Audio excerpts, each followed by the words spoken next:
Welcome back to my Mental Health and Crime channel. My name is Huda London. This is for educational purpose only. This is the case of the Idaho 4. May the 4 victims rest in peace. Condolence to their families. This is my speculations. I wanted to go back to the beginning of this case. I don't know if many of y'all remember that we heard rumors that a bloody cloth was found in the laundry room in Queens Road apartments. The laundry room is on the left-hand side. You can see the dryers and the washing machines.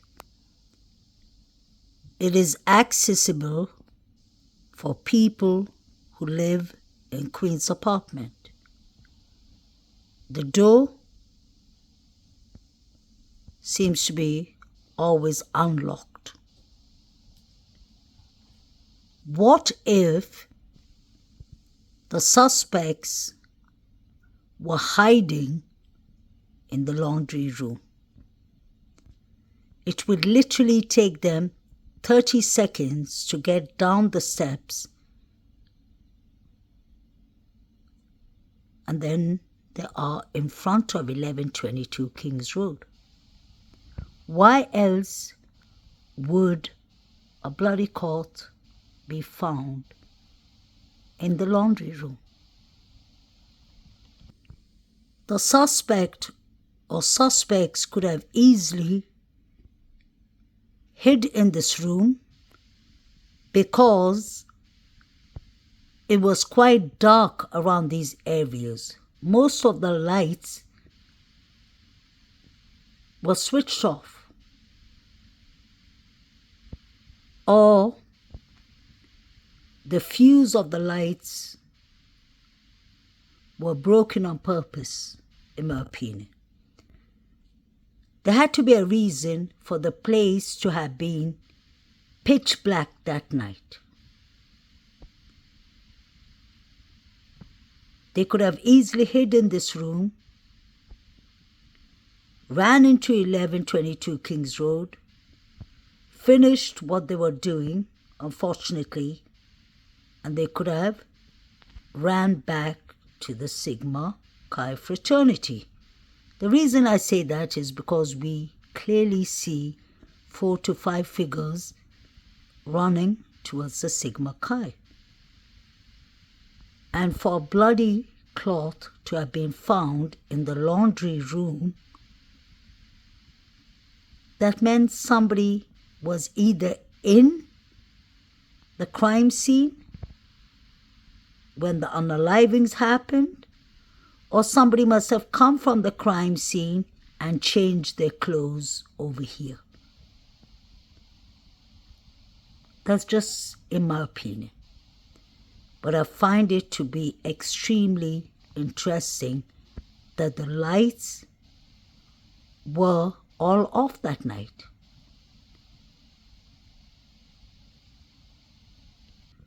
There's even a flyer on the door with the 4 students, the 4 victims' face, a phone number to call the police.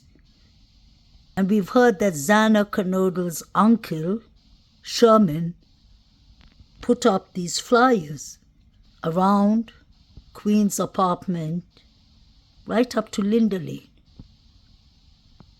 because they believed that somebody around these areas heard what happened to the 4 victims. And I still believe that this was a creaky house, 1122 Kings Road. So whoever was inside the house rummaging upstairs would have been heard by the surviving roommates.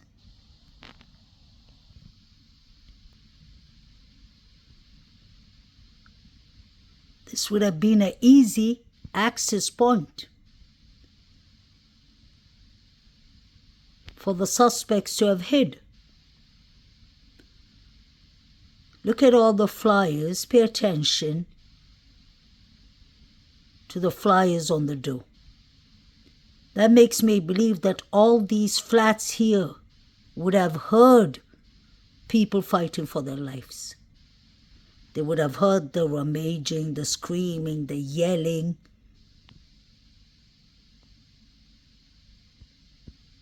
That's why it doesn't make sense that the surviving roommates did not call 911 immediately. I believe it was someone they knew from the frats and possibly the sororities.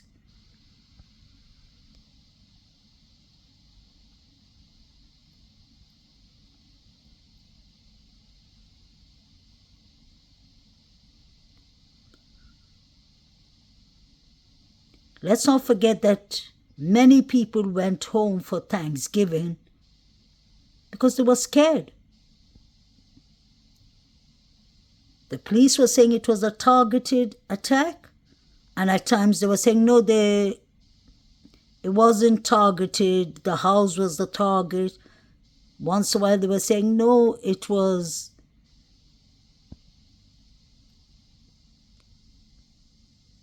someone in the house that was the target. So the students did not know if they were safe to stay in the college campus. I don't blame them. But what is strange is that when people love to go home in an active crime scene,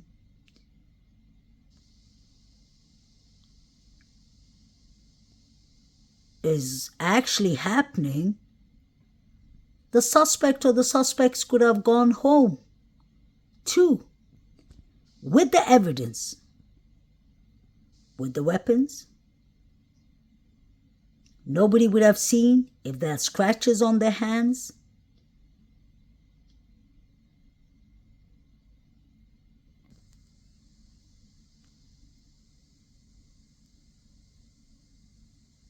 All these houses here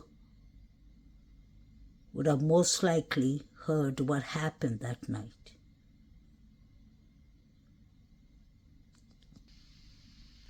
Why would somebody, a total stranger like Brian Christopher Kohlberger, take the chance to come to a house with 6 people and a dog inside? There could have been more people inside because it was a party house. Pay attention to this white pickup truck parked in front of the neighbor's house. Hunter Johnson is the girl's neighbors, and Emily, I wonder if they lived in this house.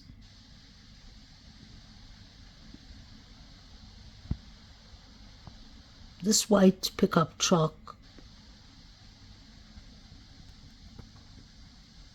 could be the white pickup truck that passed by the corner club when Kaylee, Maddie, and Shawalter were walking down to the grub truck. I wonder why the 4chan article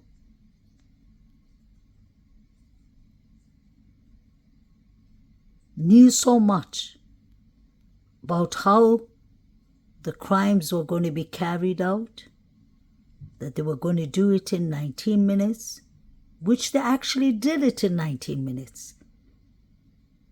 Let's not forget the 19-minute theory I've explained a month ago. 3:12 is when the 4 figures are running. If you go backwards from 3:12, 90 minutes, that's 2:53. 2:52 was the last calls Maddie and Kayleen made to Jack D.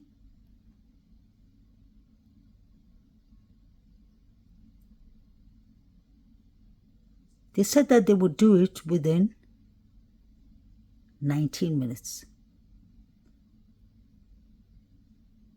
The question is, Was the girls even alive when they allegedly called Jack D? What if the suspects were trying to get an alibi for Jack D? Or if Jack D was trying to get an alibi for himself by calling from Maddie's phone to his phone and Kaylee's phone to his phone to get an alibi that he was asleep.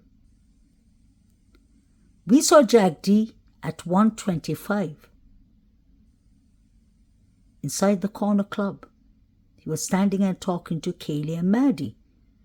And Kaylee and Maddie left the grub truck at 1:30. So how long after did Jack D go home?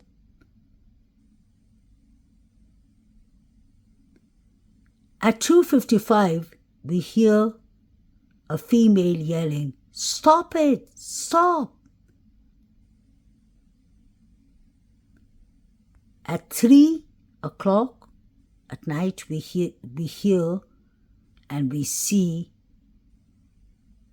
the black truck driving from 1122 Kings Road direction, coming down the hill and driving towards Taylor Avenue. It passes by Taylor Avenue. So the 4chan theories are accurate for me. I'm one of the only creators who never gives up on the Banfield, Grub Truck, Corner Club, Sigma Chi fraternity and the other frats, because I personally have believed, after doing all my researches in over 2.5 years now, for almost 2.5 years, that it was the frats that did it. When it comes to Showalter, I personally believe he had motives. His targets was Ethan, Kaylee, and possibly Maddie. Maddie and Kaylee got him kicked out of the grub truck, and he had a big scar on his eye. He had a cut on his eye. He looked like he was carrying a weapon or something that looks like a weapon in his jacket. He was the only one who left town that night. Why would somebody drive for 5 hours, 5.5 hours to Boise, Idaho? We know the Showalter family are all doctors and surgeons, from his father to his mother to his 2 brothers. They have influences in Boise, Idaho. I'm not saying that somebody's protecting him. I personally believe they're protecting the reputation and the image of Idaho Moscow University. And the reason is because 40% or 45% of the income that comes into Idaho Moscow or Moscow is from the students.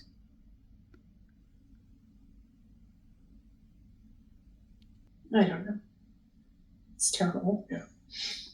It's important for us. I mean, the reason we've agreed to do this is there's some misinformation out there, and that's been hard for us. And that's why we, as a family, talked about it and agreed to do this, because the things that are being said are 100% not true. There's not drugs involved. There's not some weird love triangle.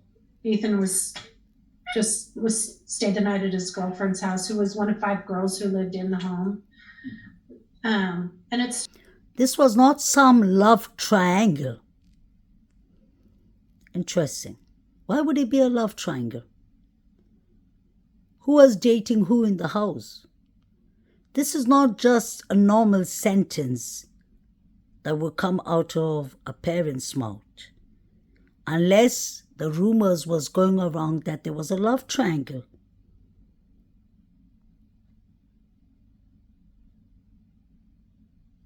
We've heard rumors that Jack D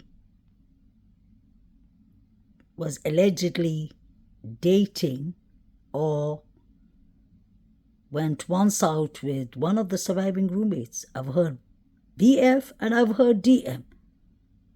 Is that the love triangle Stacey Chapin is talking about? Where would that rumor come from? Because she wants to debunk that rumor. And these are her words. Love triangle. Love triangle can be a motive for unaliving. Crime or passion, that would come under crime or passion. So is that what Stacey Chapin is actually talking about? You get through it, right? Like, I don't know, whatever it is. This is something you wake up and you realize it's never going to go away. And it's a very different, it's a very different. 2 a.m. is a dark hour, I can tell you that. We're all. This is something you wake up and you realize it's never going to go away. And it's a very different, it's a very different. 2 a.m. is a dark hour, I can tell you that. 2 a.m. is a dark hour for us all. Deep words, powerful words. What happened at 2 a.m.?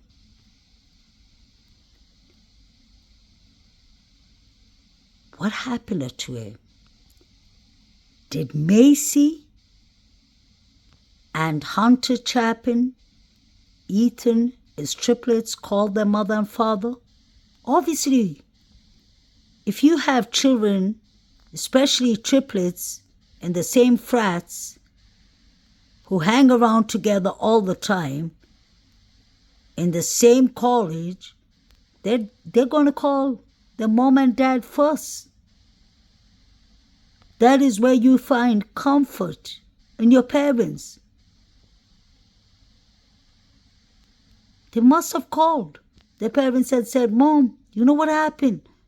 Ethan and Xana and Kaylee and Maddie were unalived.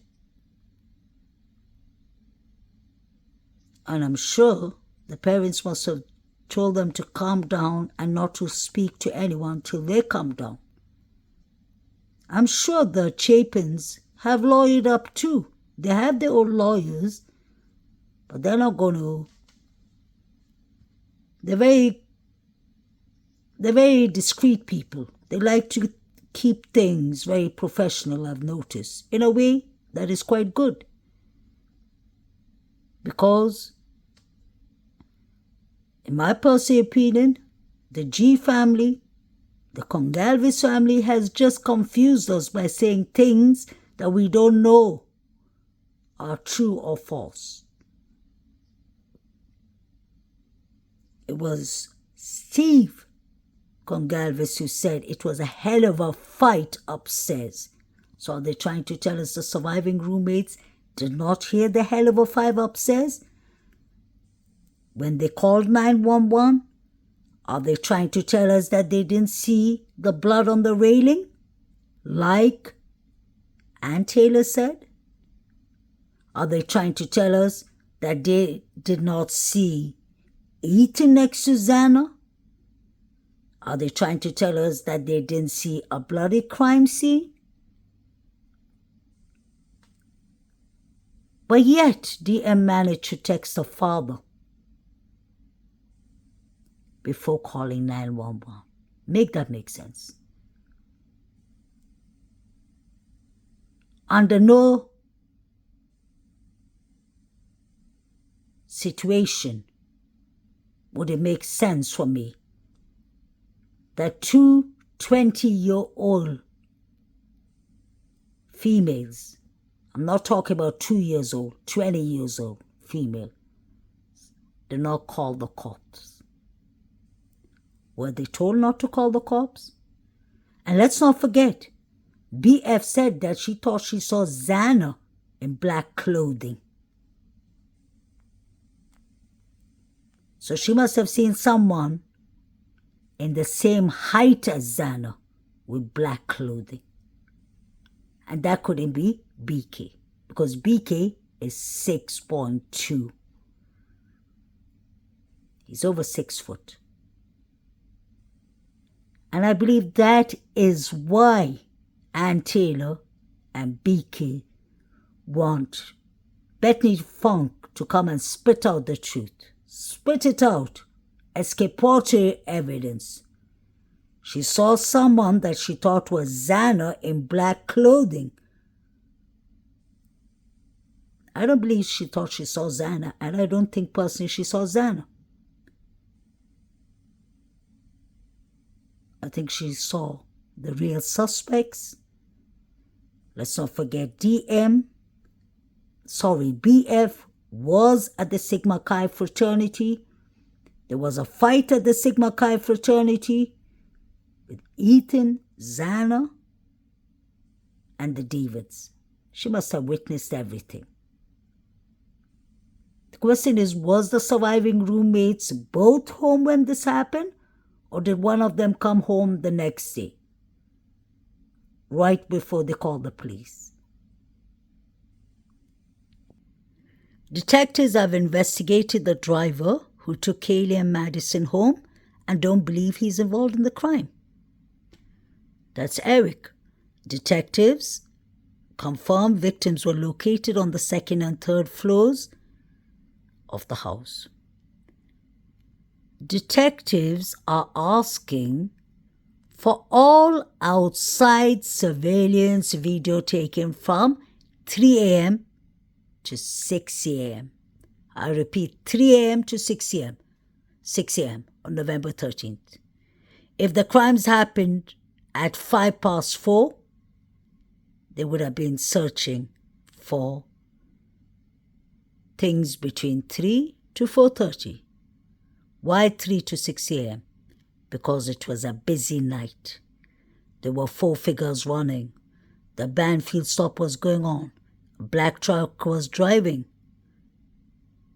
at Taylor Avenue. A white car was driving at Taylor Avenue. There was many things that were happening. It wasn't a quiet night. I personally believe it's the frats, sororities, surviving roommates who cooked up this story. Just my opinion, which I'm entitled to.